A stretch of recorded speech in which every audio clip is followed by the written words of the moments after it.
When I told my husband that I wanted to make content about our minimalist lifestyle, he was quite skeptical. He said, "How can our life be called minimalism? We still have too many things. Have you seen the homes of people who are truly minimalist?" This is actually a very common way of thinking about minimalism. A minimalist home should look very empty, and people should own as few things as possible. But for me, minimalism is not a destination, it's an ongoing process. A process of experiencing, adjusting, and growing. It's not just about decluttering once or twice and then being done. It requires some principles to maintain that way of thinking and living. In today's consumer culture, where products are abundant and ads appear everywhere and all the time, it is very easy to be attracted to new things. The desire to own something comes very naturally, especially when the item is on sale. Better buy it now, otherwise I will regret it. And then we click buy. Buying quickly and getting a good deal creates a brief moment of excitement. But that feeling doesn't last long. The object usually does. And what happens after that? The money is spent, but sometimes the item is never used. It just sits there in a corner, collecting dust, taking up space. For example, a folding gets bad. A family member bought it because she saw it on sale. She thought it might be useful someday. But after bringing it home, it stayed there for 5 years, brand new, still in the original plastic. Until one day I borrowed it when my mother came to visit. After that, it went back to the same place, collecting dust again. Maybe for another 5 years, or even 10. I used to be the same. If someone recommended something and said it was very good and it was on sale, I would buy it very quickly. But now, before something enters our home, it has to go through a long and winding path. The first question, and the most important one, do I really need it? And how often will I actually use it in my daily life?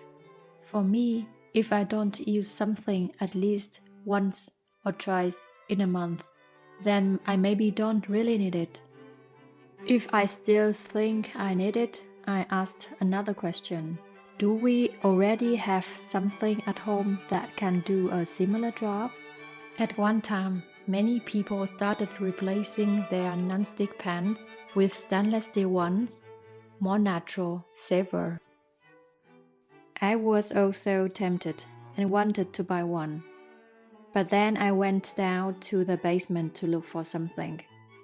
And I found an old stainless steel pan that belonged to my husband and had been forgotten for a long time. After trying it, I realized it worked just as well as the shiny pans in the ads. So there was no need to buy a new one. If we cannot use something we already have, then we think again, do we really need to bring this item home? For example, there's a tool that pulls weeds out by the roots. Easy, convenient, very attractive. But after thinking carefully, we decided not to buy it because it is expensive, quite bulky, and takes up space. And we already had tools that could do the same job even though they required more effort. Some items are not bought yet. Instead, they go to a list for consider later. A nut milk machine stayed on that list for years. I love drinking nut milk, but I didn't want another appliance in our small kitchen. After thinking it through, I finally bought one. Because homemade nut milk tastes better, is cheaper, and creates less waste than buying it from the store. Right now, something on my list is a camera to make better videos. But for now, my phone is still good enough, so it can wait. When we decide to buy something, the next step is searching for the right item.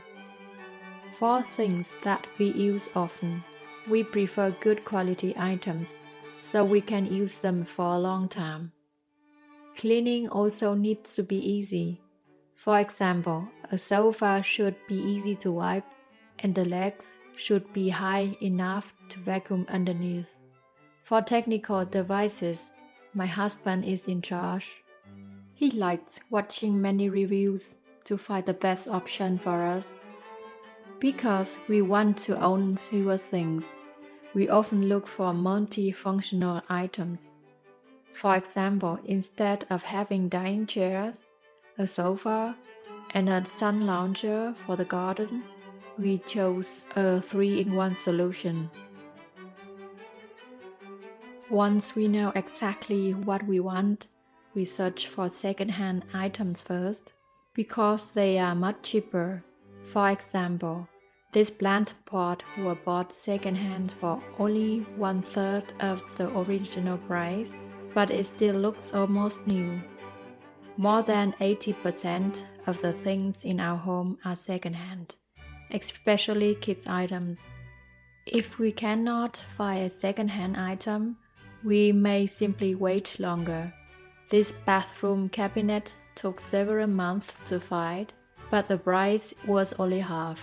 If we wait too long and still cannot find it, and we really need it, then we buy new, especially electronics, because second-hand electronics sometimes break quickly. Then we start comparing prices. If we find a good deal, we buy it. If not, we wait again. Maybe we can find it second-hand, or buy it during one of the regular annual sales. We did this with our robotic lawnmower. We wait until Prime Day and save 150 euros compared to the regular price at the time. So the item has finally entered our home, whether it's secondhand or new. Now we owned it. Many people enjoy owning things, but for me, owning is not always necessary. There are ways to use something and still enjoy it without actually owning it, especially for things that are only used for a short time, like games,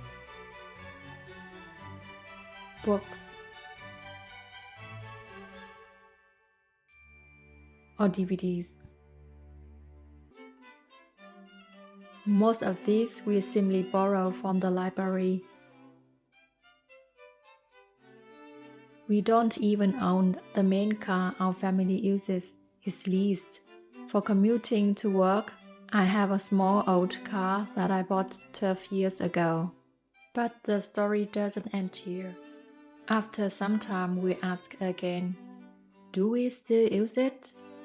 If something is not used for 1 year, we usually let it go. Even more so for kids' items. Decluttering happens naturally and regularly over time. Our second-hand accounts have more than 600 listings from the decluttering over the years.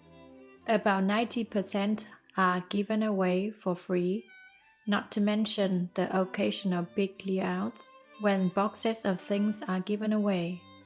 And that makes me happy, because the items can continue to be used and bring joy to someone else. Because we buy most things second-hand, we usually pay very little for them. So giving them away or selling them cheaply does not feel painful, and free or cheap items usually find a new owner very quickly. This is one big advantage of buying second-hand in a minimalist lifestyle. At first, this process may sound complicated, but after doing it for many years, it becomes a natural habit. In the end, it can be summarized into 2 simple points. First, be mindful of the urge to own things. Only bring something home when it's truly needed and will be used for a long time. Second, extend the useful life of items. Use what you already have. Use things as long as possible. Many things in our home are used until they truly run out. Shopping baskets that are cracked but still usable. Glass bowls with small chips can still hold food in the fridge.